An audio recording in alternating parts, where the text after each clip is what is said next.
I'm Aaron Matus with D1 Ticker and Collegiate Sports Connect, joined today by Leon Costello, the athletic director at Montana State, to talk a little bit about the FCS playoffs and what they can bring to campus. So, Leon, you guys, of course, have the game with UT Martin, second round of the playoffs coming up, but wanted to ask you, no stranger to success when it comes to football and the playoffs, what are the near-term values, I should say, of the postseason? I mean, is there still projected season ticket increases? Could it be fundraising success? What's on the table for you guys? Yeah, I think what you said, it's all the above. And I think anytime you are competing for a national championship and you're, in this case, the FCS playoffs on a national stage on ESPN Plus, we get the opportunity to showcase everything that is Montana State, our community, our university, our home game environment, which we believe is second to none. And all those things go into helping us recruit, not only just student athletes, but recruiting students to Montana State University as well. So there's a lot of value in having success. Obviously, there are the financial values in which you hit on. Yes, we hope to capitalize on season tickets next year.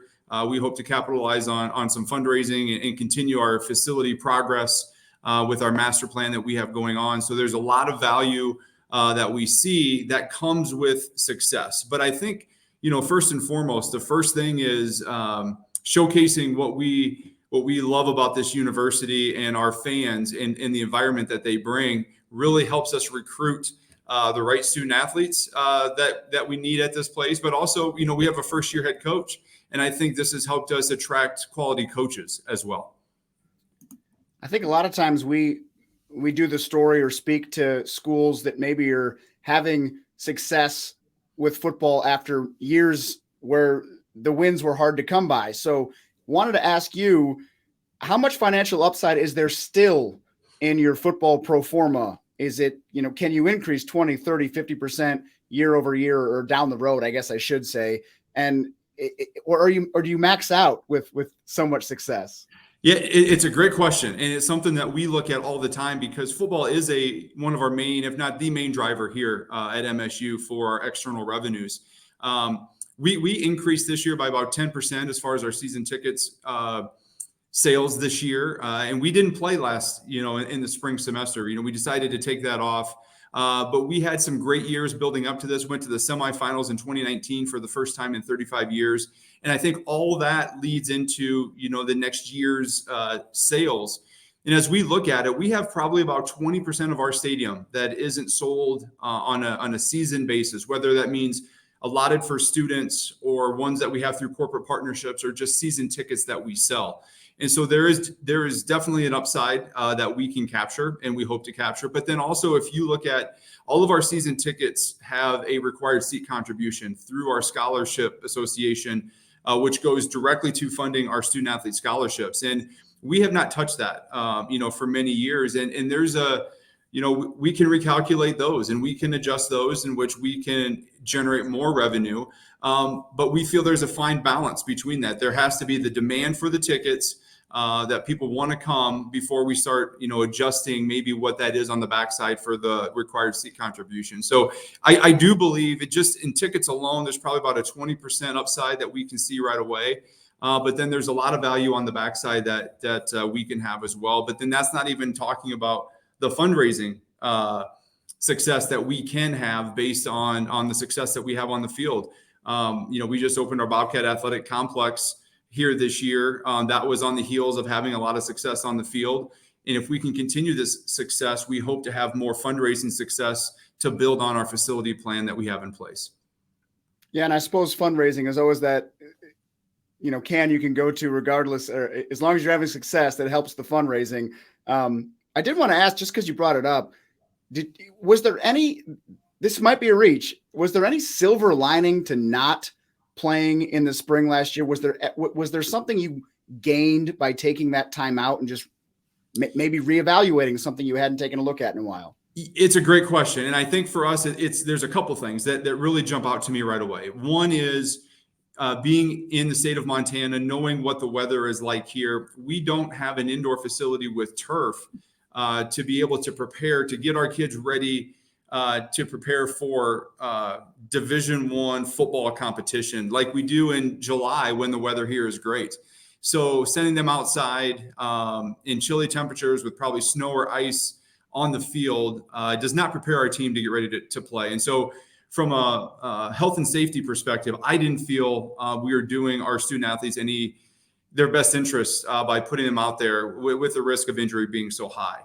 The second thing is we hired a new football coach in February after our previous coach left, and giving the new coaching staff time to really get to know who our student athletes are, giving them time to run a regular spring like we would any other year to evaluate the current players, to understand what they're going to do going into the fall, I think was the second thing. It probably was definitely a silver lining for us, really to get that comfort between the student athletes and the new coaches. We did hold some of the coaches over, but really for them to understand, okay, what's this going to be about? What are we going to expect? And for the coaches, what do we have? What can we work with? What do we have to work? What are we working around? And I think that benefited everybody. I think it benefited the student athletes. I think it benefited the coaches, and I think it benefited the administration as well. And hindsight being 2020, sitting here at 9-2, we rattled off 9 straight wins here in the regular season. You can look back now and say that probably was a wise decision. Yeah, I mean, it's been a crazy year. So you always got to ask, go back and look at some of the decisions that were forced to be made. So very interesting to hear that perspective from you.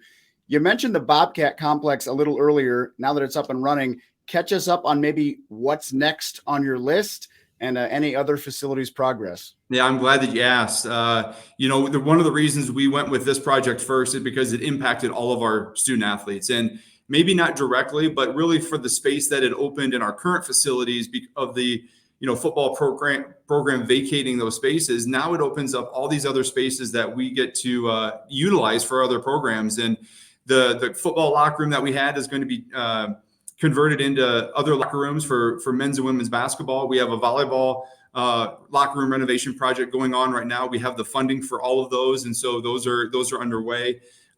We are upgrading our current weight room and athletic training rooms here in the field house that we've used for so long, because we have those new facilities over in the Bobcat Athletic Complex. Those spaces need a little TLC here as well, and so we are in the process of planning that. And then on a big scale, kind of a long-term scale, I mentioned it already. We need an indoor practice facility, and we are in the works on silently fundraising for that facility. And then we need to continue our upgrades to the football stadium, because as you've talked about, and what this has all been about, is generating revenue. And because of where that facility is in relation to our stadium, we can add more seats now to our stadium. So we can increase capacity, which will allow us to sell more tickets down the road. And so there is a renovation that we do have planned to finish off kind of our east side, and then putting more seats in front of that new building, which would finish off and bowl out that north end zone in our stadium. And so a lot of projects that are in the works, but also some that we have down the foreseeable future as well. I wondered when you mentioned we don't have an indoor practice facility, if that was on your wish list. Oh, yes. We are definitely talking about that. Yeah, absolutely. Well, Leon, thank you so much for joining us and having this conversation with us, and best of luck against UT Martin. Thanks for having me.